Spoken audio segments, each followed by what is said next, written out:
नमस्कार दोस्तों, आप सभी को आज संडे के दिन पाठक बाबा का नमस्कार। तो मैंने बोला ना, कभी कभी हमारी भावना जगती है कि मैं भी कुछ समाज के लिए कुछ बोलूं। हो सकता है हमारे अंदर जो ब्राह्मणत्व है वो मेरे को जगाता रहता है कि भाई समाज के कल्याण के लिए अपने विचार, उनका मार्गदर्शन करिए। तो देखिए, हिंदू धर्म में कहावत है कि हरि अनंत हरि कथा अनंता, कहहीं सुनहीं बहुविधि सब संता। ईश्वर अनंत है, हरि अनंत है, और उनकी जो कथा है, उनकी जो लीला है वो भी अनंत है। और इसे साधु संत अलग अलग तरीके से अपने हिसाब से, अपनी समझ से उसकी व्याख्या करते रहते हैं। तो मीनिंग बड़ा स्पष्ट है। हरि अनंत हरि कथा अनंता, कहहीं सुनहीं बहुविधि सब संता। समझ में आ गया होगा, आप लोगों को क्लियर हो गया होगा।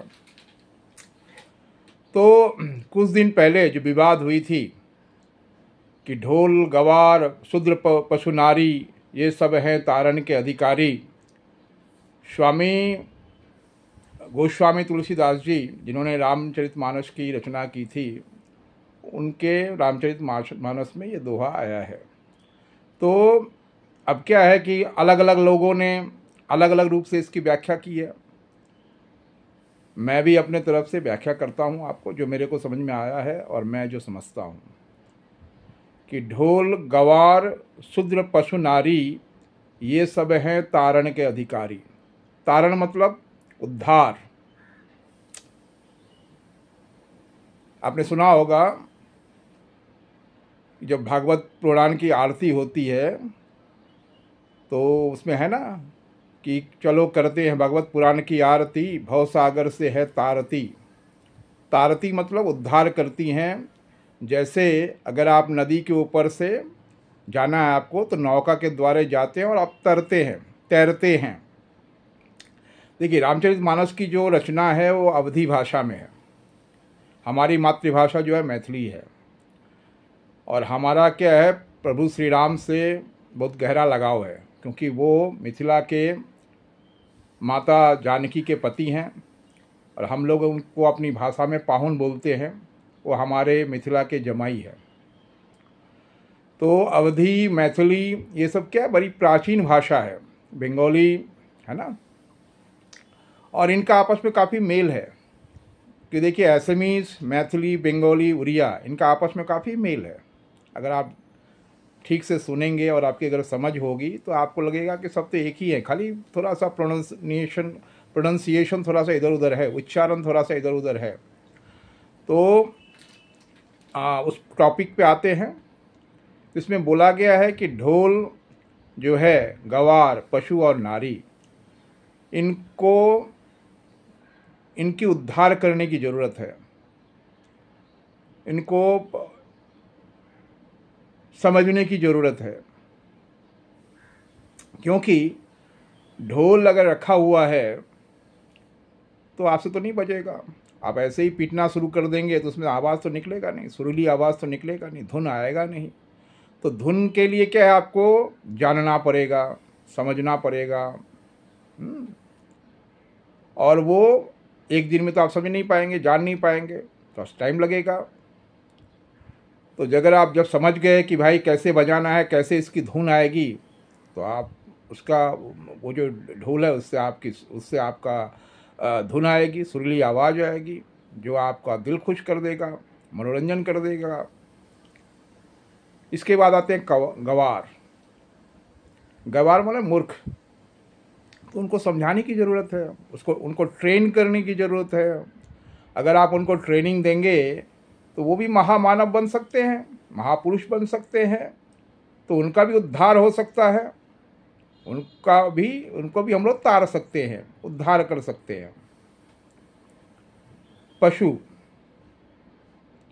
ढोल गवार शूद्र जो है, ये हमारे समाज में इनका एक अहम स्थान है।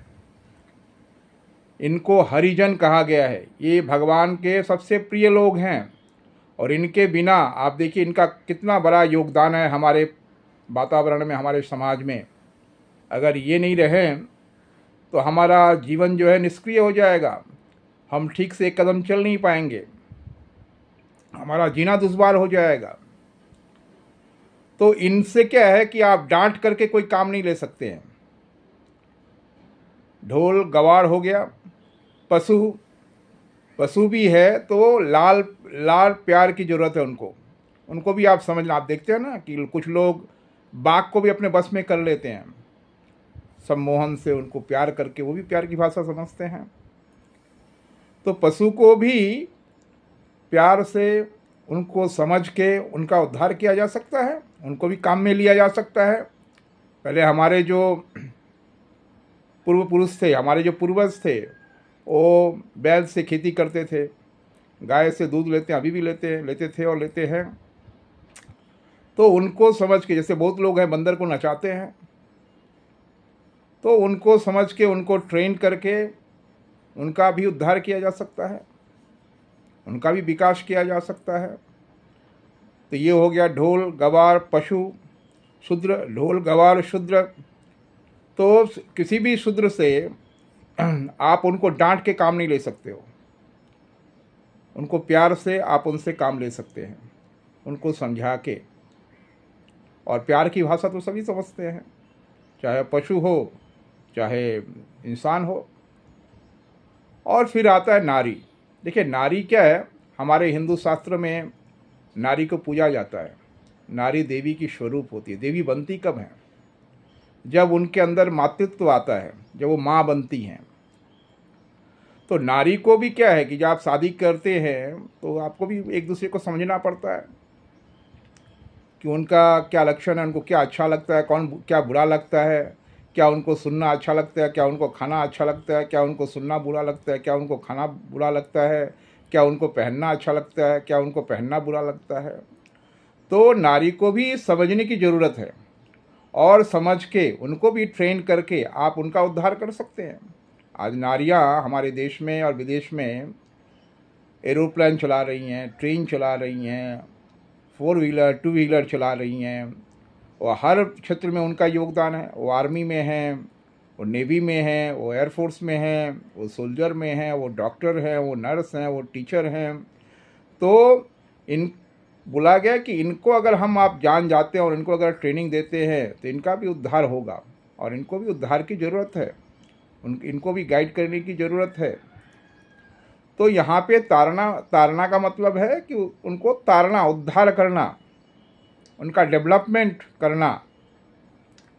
तो ढोल गवार शूद्र पशु नारी ये सब हैं तारण के अधिकारी। तारण मतलब उद्धार, तारना, समझना, उनका डेवलपमेंट करना।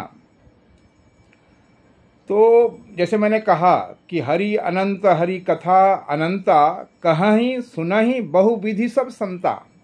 जिस संत की जहाँ तक समझ है वो अपने हिसाब से प्रभु की जो प्रभुता है उसको प्रकट करते हैं, उसका विवरण देते हैं, उसको समझाते हैं। तो आज तक के वीडियो में इतना ही, और फिर नेक्स्ट वीडियो में काइंडली मेरा चैनल सब्सक्राइब कर लीजिए, आपको बहुत सारी जानकारी मिलेगी। थैंक यू, धन्यवाद।